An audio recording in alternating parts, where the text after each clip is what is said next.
That way we know who's here and who's not. Like I said, I'm Michelle Rousey. She, her pronouns. You go around the room and say who's here. Sure. Hi, Michelle. This is Frances Diaz-Sanchez, the program manager for the needs assessment here at the California Transportation Commission. My pronouns are she, her. Thank you.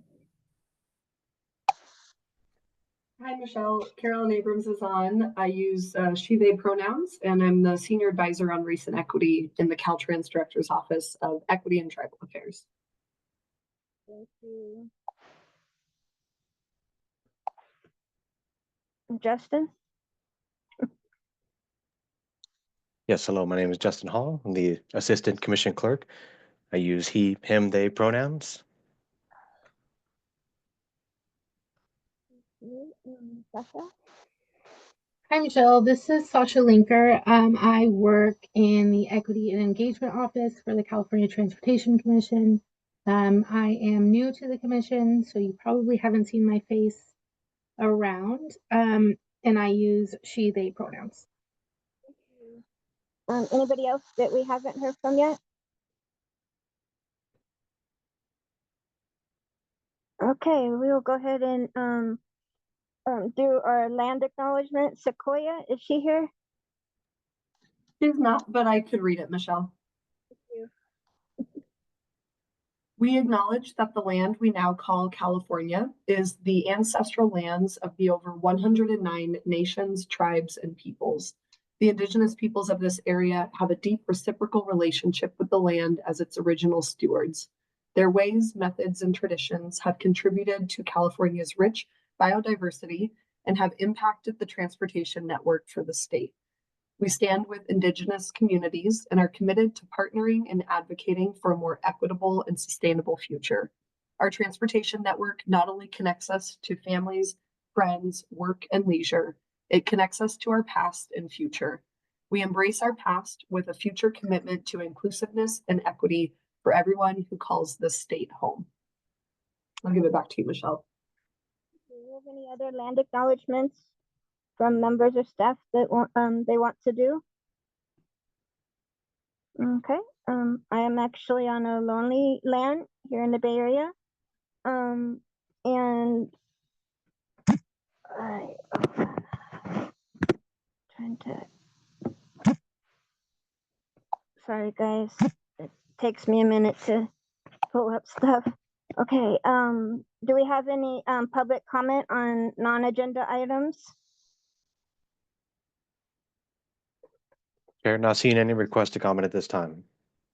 Okay, okay, so since we do not have quorum, we will hold off on the minutes from November, from October and November meetings. Well, if Francis is ready, we'll go ahead and go into SB 1121 needs assessment and a summary and next steps. Francis Sanchez, if you're ready, can you go ahead? Yeah. Hi, Michelle. Apologies for not really having a presentation today. There isn't much in terms of what changed at the EAC business meeting. Unfortunately, I contracted COVID right after the EAC business meeting. So I'm feeling like myself now. So I really apologize. I'm just kind of catching up, just kind of getting back in the groove of things. However, I did want to kind of discuss what I heard, you know, at the business meeting on December 4th. And I just wanted to start by saying that generally from going by each member, I heard from Vice Chair Armis Kelly on considerations or thoughts on possible incentives for Ubers or Lyfts in terms of accessibility. When I gave the presentation, you know, what within industry, if there are incentives. So we'll just kind of see what they are in terms of researching and then checking in with our partners with CTA and Caltrans on what might be there in terms of federal incentives on accessibility. Anna, I see you're here. You told me at the meeting that the commission should encourage corporations to pay for the degradation on the roads, particularly around medium and heavy duty vehicles, since, trucks, especially since we were in the Inland Empire, really do more wear and tear on the roads, but, there are also other health impacts too. I know just generally from public health research, but let me go back to my email. And that, it's very regressive currently with the way our structure is. So, moving forward, ensuring that, what we implement is not regressive, that the regular drivers, that burden should not fall on them, especially in the context of the cost of living and kind of the struggles here that we're facing in California. You also discussed something around cost analysis to be implemented, like I think specifically asking where does the money go? How much goes into the road infrastructure? And sort of a FAQ type of graphic to understand how this money flows just for the general layperson. And something I will follow up internally to see if we have something maybe on the Caltrans side or some other state agency may publish. So I'll look for that. And sort of the impacts, like you stated, I think around bedroom communities for medium and heavy duty trucks are moving elsewhere.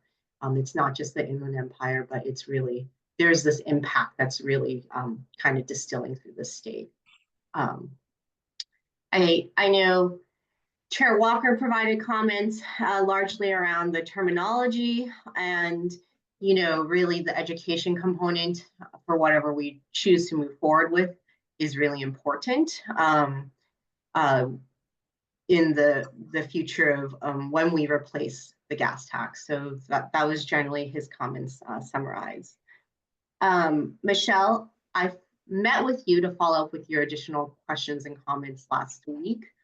And so, my really big takeaway was that not everyone with disabilities qualifies for paratransit services, and that's kind of a really big thing that, there's still limitations and there are issues within how things are, I guess, deployed and how services are accessed and who gets to access those services. Yeah, very large concern over barriers to do same-day ride services, and also the consolidation of information on what services are available to those that have accessibility needs or disabilities. It's not readily available. It's not easy. This is something that, I think CTC staff said that we will meet with both our regional transportation planning partners to discuss what,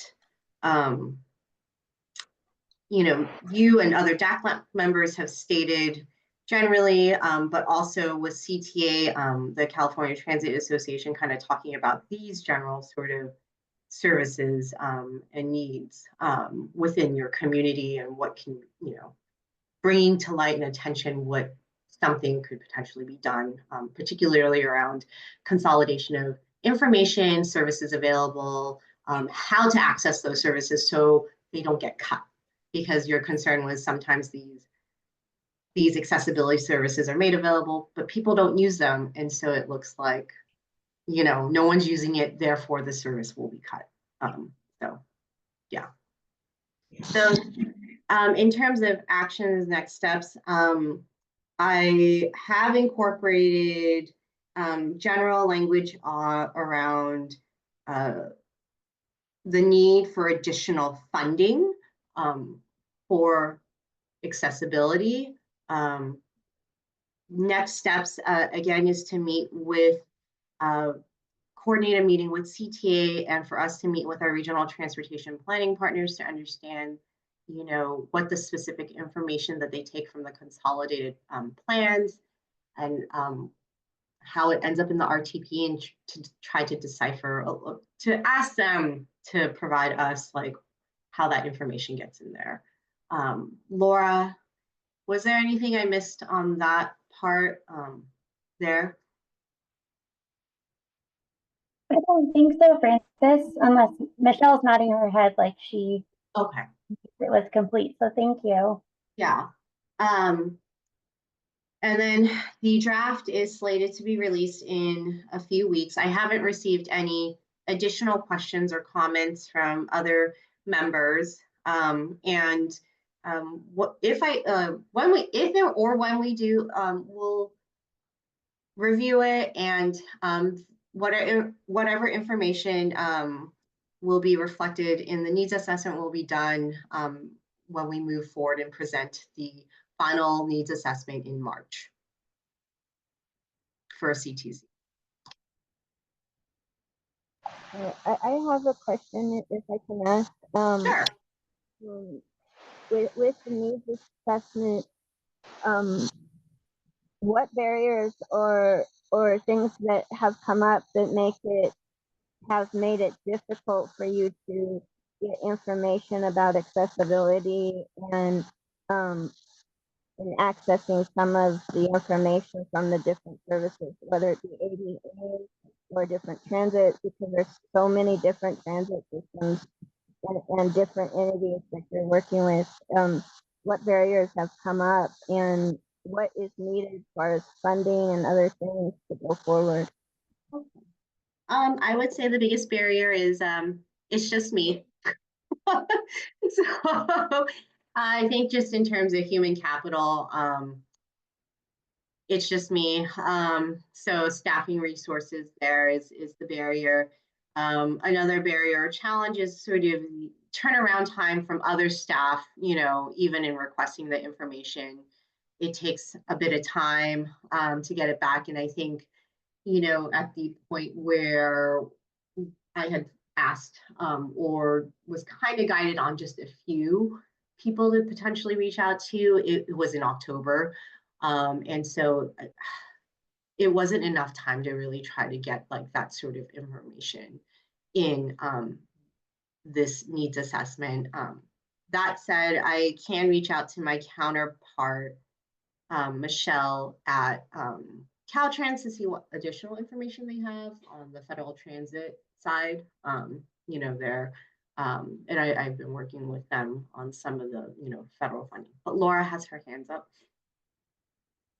Go ahead, Laura. Oh, sorry, Francis. I didn't want to interrupt your, but I did. If you were done, I did just want to something.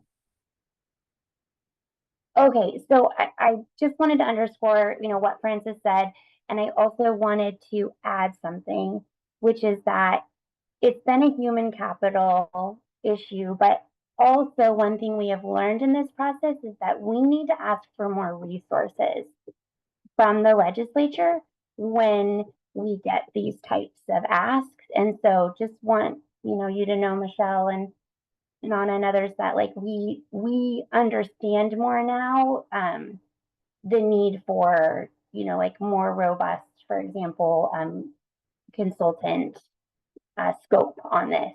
I think we were, to be quite honest, a little what's the right word, optimistic that some of the SB 125 work might have been further along in data gathering. But yeah, we are trying very hard to learn from this, and so that we improvements moving forward and the kind of information we can gather as part of an assessment like this.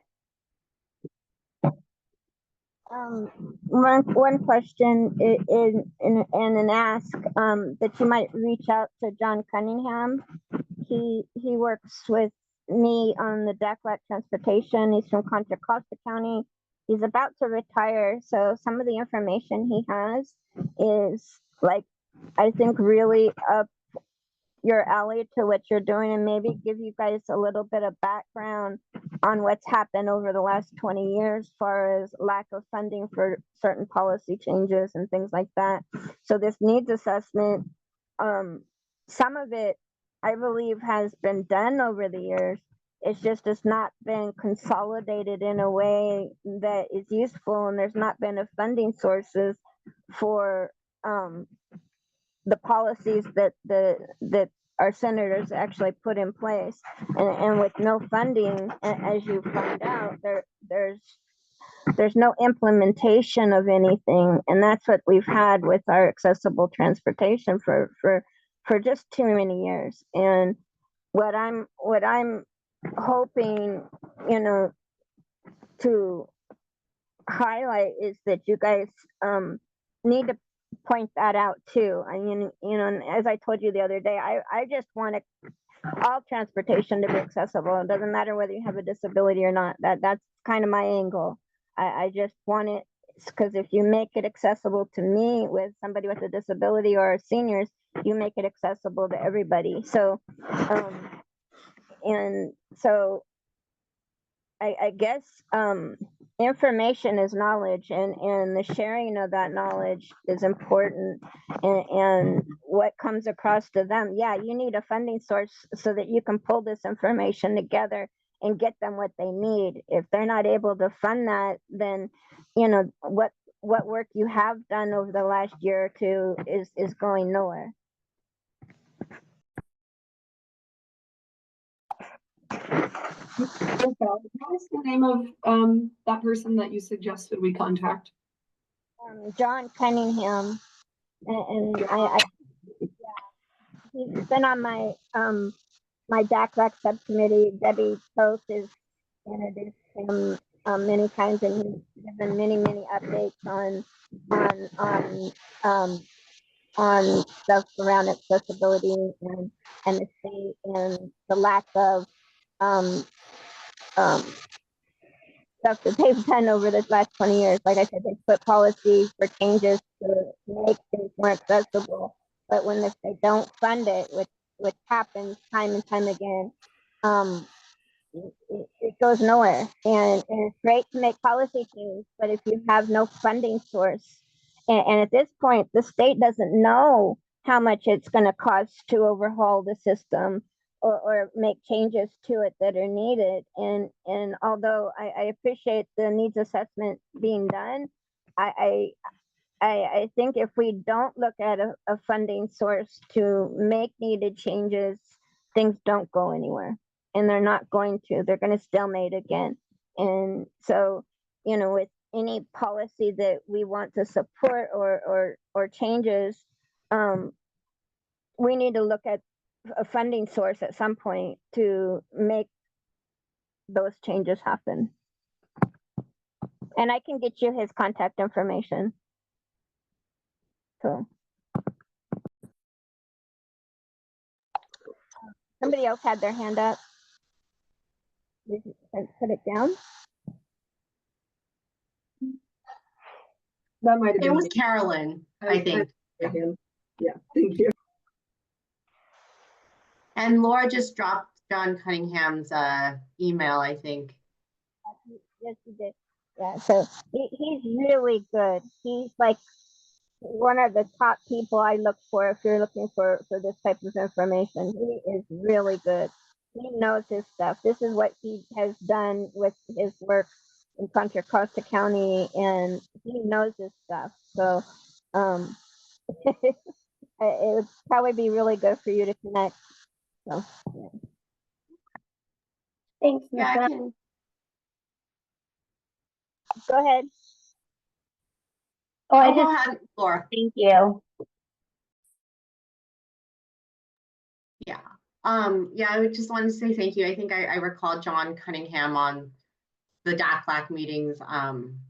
And congratulations on his retirement, but I know you're very sad to see him go in terms of his sort of advocacy and wealth of information. I don't know exactly when he's retiring. It just was floated in the air our last meeting last week. So yeah, I just know if whatever pertinent information, and I'm sure he'll still attend if we ask him to. You know, he's a real sweet guy. But yeah, I think if we're gonna pull some of that information, it would be a good time to do it. You know, so and you know, to get that background, I think, like I said, the passing of knowledge from group to group. You know, he has a very good way of being able to explain it, and so that people understand. And I think me even coming into it, and I've known transportation for over 20 years, I still didn't know the level that he does until I started working with him through the backlash. So, like I said, it'd be good for you to contact him. Any other member comments at this point?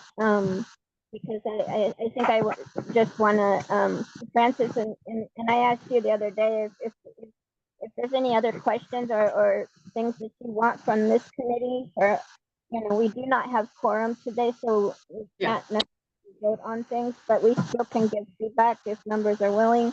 And anything that you don't feel like you touched on or want to touch on and push forward to our next EAC, or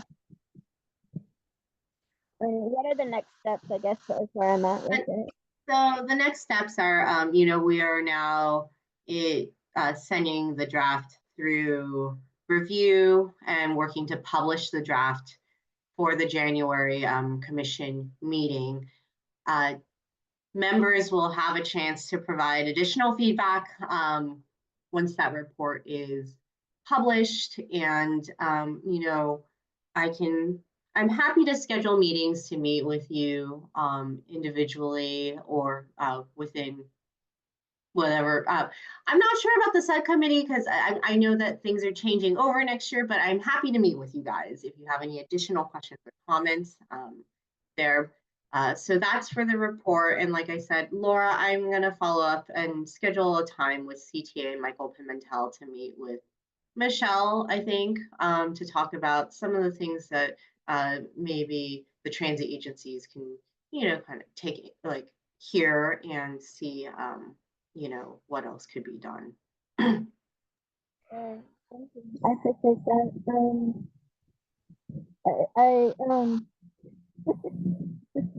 Any other members or staff comments at this point? Yeah, Carolyn? so I have a quick question for Francis, just to make sure it's accurately reflected in the meeting minutes. Did you say you're working to publish the draft of the needs assessment for the January commission meeting? Correct. Okay, perfect. Yeah. So that is what our next step is internal. Okay, and then it'll be submitted to the legislature in March, is that right? Yes, that's what we're hoping. In March, we'll present the final needs assessment, the final 2025 needs assessment, and not long thereafter, we will submit it to the legislature. Okay.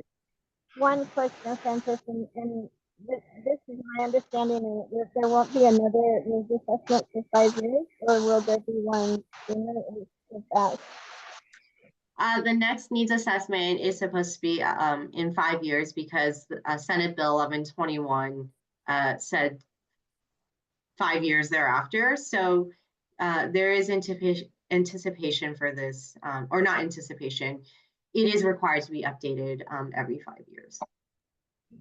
And I shared with you some of my concerns the other, but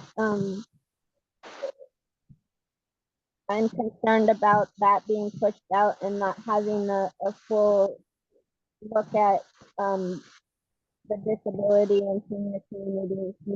And so although there's wording in it stating seniors and people with disabilities, I think a good assessment of what's needed it, to me, I would hope if this isn't complete and it isn't, that it would be clearly stated that more is needed, and that sooner than 5 years to redo that assessment for that part of it.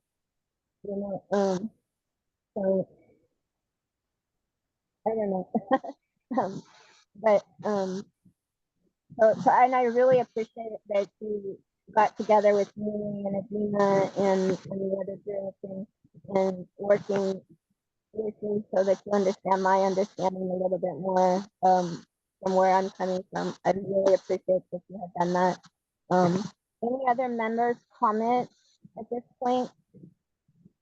because at this point, I'm going to be continuing on the EAC. I don't know about this subcommittee, whether that will be continued, and we probably won't know until March's meeting, or further in, and staff will let me know if that changes.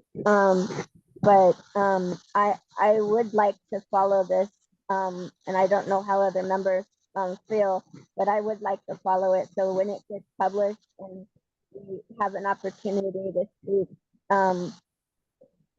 please let me know, because I really would like to follow this and be part of this going forward. So thank you. Um, and I also want to open it up to the group of, I know we really got into this a lot because of the deadline that we had with this, and want the group to know that we chose to kind of pick on this and just pick up with it and go. And I'm wondering if this group does continue, what other issues of walkability, disability, and complete streets does the group want to do going forward? And we can pick up from where we started at the beginning and kind of review that a little bit, and then bring it back to the full group and see if this committee wants to continue. So, any comments from staff or people in the group today? I think Laura, do you have your hand up? Or no? Well, I had one sort of comment / reminder around the draft needs assessment when it does publish for public comment, just to appreciate, Michelle, the degree to which you're working with Adina and Seamless Bay Area, and just really reiterating the importance of getting comments to staff during the public comment period. I know that we can really rely on Seamless Bay Area to do that, to really continue to push for the things that they believe are important, like potentially an interim assessment, if that could ever be directed by the legislature, and just all the other good points that she's raised. So the public comment period will be really important for that messaging to come out. And then I can just speak very generally to what you were just talking about with respect to the continuation of this subcommittee, which is that for the foreseeable future, we want to make sure that we stay in touch with you, as the chair and as of this subcommittee and as an ongoing member.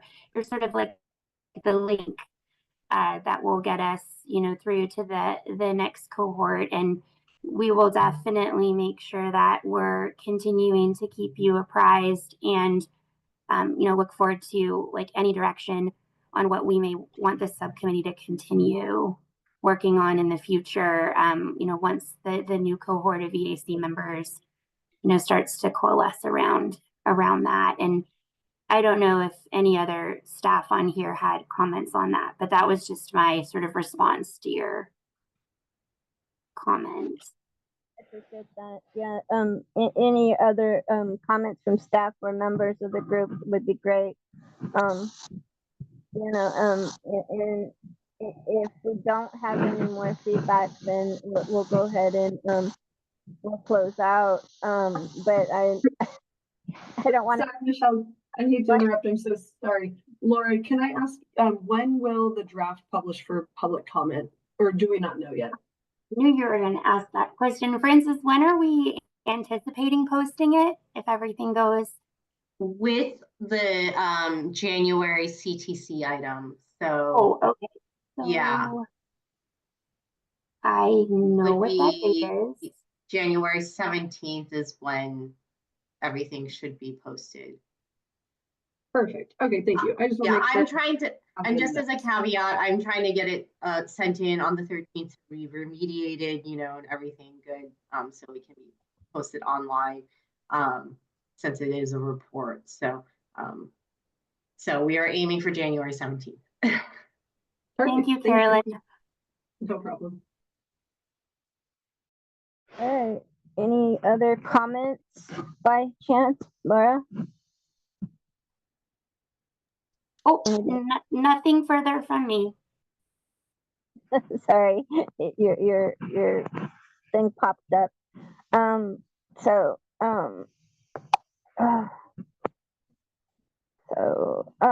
did we end up having quorum? Or are we still not with quorum? Justin? Hi, Michelle. Yes, we are at the moment 1 member short. Thank you. All right, so it was an unofficial meeting. Chair Walker, I noticed you joined. Would you like to have any comments? I don't have anything in particular to say. I think I said everything about the assessment at the last meeting. So, but I do appreciate that you'll be here in the coming year to kind of be the link as Laura and other staff have stated. It's really important that these reports have a connection to not just the community that we bring, but to the larger community. And I know that Adina brings that with Seamless and with DACLOC, and hopefully we'll continue to bring in other folks into the fold, and you know, we'll be able to continue the work that you've been able to champion as the chair of this committee. I appreciate that, Chair Walker. Thank you. Yeah, Sure. a lot of people don't necessarily know the link between my work with the Disability and Aging Community Living Committee and now me being on the EAC and the Disability and Aging Community Living Committee. I am the chair of their subcommittee for transportation. And that is the former Olmsted. And if people aren't aware of what Olmsted is, it's a two developmental disability women fought for their rights to live outside of an institution. And so they made the Olmsted decision. And so it reflects housing, transportation, social services, anything that we need to be able to rely on to live independently outside of an institution. It's under Olmsted. It has to do with our transportation, housing, and everything. And so that's some of the work that I've been doing. And I also do transportation locally and now statewide with you guys. So, a background. And those are the links we need, right? Because it's the communities a bit more than we all can even imagine. And the fact that like you're working with all those different communities is definitely an asset for the EAC, and look forward to your leadership in the coming year. Thank you. And we're gonna miss you. So just so you know. Thank you. I'll be around. Yeah. I hope so, because I look to your leadership and making things happen too. So I appreciate that. So do we have any other member Appreciate that. Yeah, it's all good. So any other member comments or staff comments? Because if we don't, we'll go ahead and close out early. I don't want to keep you guys. We weren't able to finalize our minutes or have forums today, so that's why we're ending up a little early. But if people have suggestions for meetings going forward, please let staff know and or me know, because I really would appreciate that, and or staff, when we meet up next year, if you guys have anything that you want to see to continue, let me know. I think this draft will be published by that time, and we'll still have a say on it at CCC for public comment. So I look forward to you guys making public comment and having a continuum of process. So thank you guys, and thank you staff. I hope everybody has good holidays. If we don't have anything else, I will go ahead and close out the meeting. Thank you guys. Thank you, Chair. Thanks, everyone. And I'm supposed to meet back up with staff. Do you want me to stay or go into a new Zoom? Bye, guys. Hi.